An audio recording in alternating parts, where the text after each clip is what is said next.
Well, this week marks the 6th anniversary of the gunning down of students and staff at Marjory Stoneman Douglas High School in Parkland, Florida.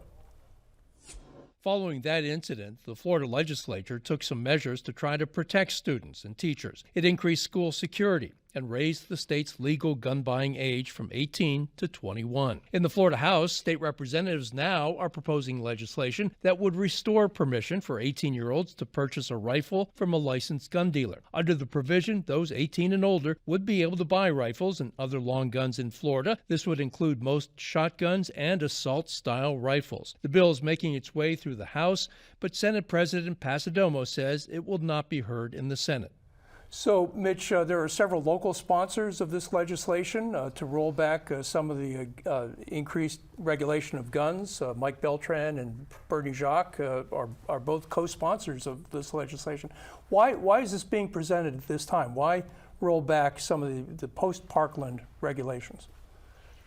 Some folks have been wanting to do this for years, actually. And in fact, the bill you're talking about to lower the age from 21 to 18 to buy long guns, it did pass the House of Representatives last year, but just like this year, it didn't have a Senate sponsor. So again, it's really not going anywhere. There was another provision of the Parkland law about 3-day waiting periods. Right now, it actually can go beyond that, depending on how long it takes the FDLE to do a background check.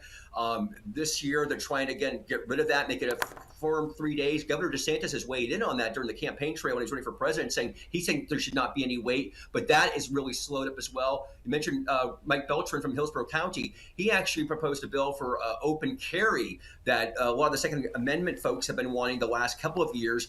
I believe the Florida Sheriff's Association, which is very powerful up here in Tallahassee, does not want that, so Republican leadership isn't really into that as well. But on the other side, Democrats, N.S. Kamani has a bill to try to ban assault weapons and high-capacity magazines. That's not going anywhere either. So it's kind of just staying status quo right now.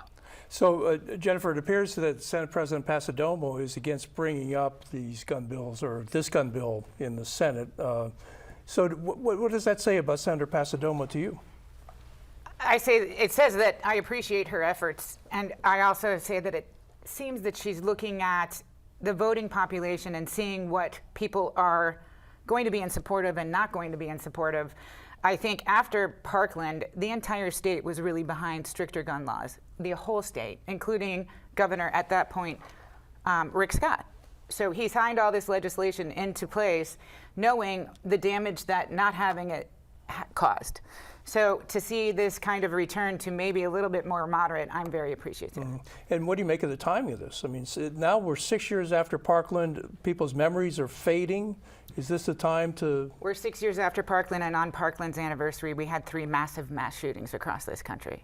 If it's fading from anybody's mind, I think they need to turn on a TV and watch that we have more daily mass shootings than we have days in this year. Mm-hmm. It's good that she's putting the brakes on this.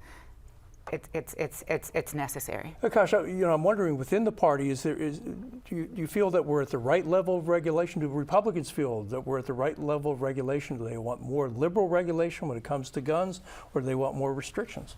I think when it comes to the age, I think they know if you can vote at 18, they want you to have a gun at 18. That's the amendment. That's the hard line. But I think President Pasadomo, to your point, Jennifer, is like, she wants to focus on critical issues that are impacting the priorities of the state that are every day.